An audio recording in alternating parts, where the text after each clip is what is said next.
бидний энэ хамтарсан үзэсгэлэн маань уран зураг сонсгоо нэртэй.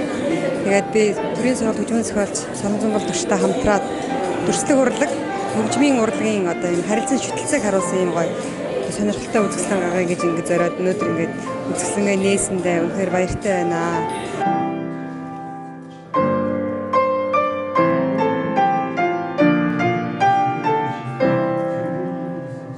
Сая энэ 3 сард манай сургууль дээр явж ирсэн л да. Энийг ингээд дахиад хийгээд. Тэгэхээр би болохоор зургнуудаа өгчгөө. Эсвэл би очиж үзье. Тэгээ урлан дээр нь очиж зургнуудыг үзээд цөөн зурганд ай хийгээд. Тэгээд нөгөө зургийг үзээд ингээд ай хийхэд бол нэг хөгжим хийхэд бол их хэцүү юм байлээ.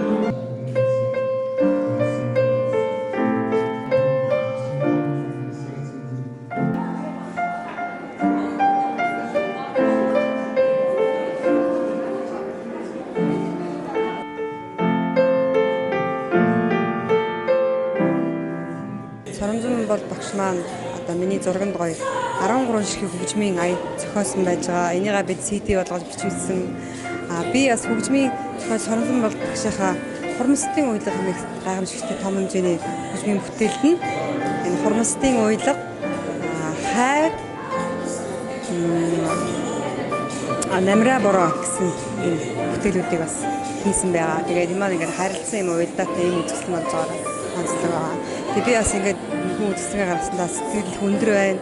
Цаашдаа бас дахиад зөндөө дахиад гоё хөгжмийн аян бүтээл хийх санаа явж байгаа.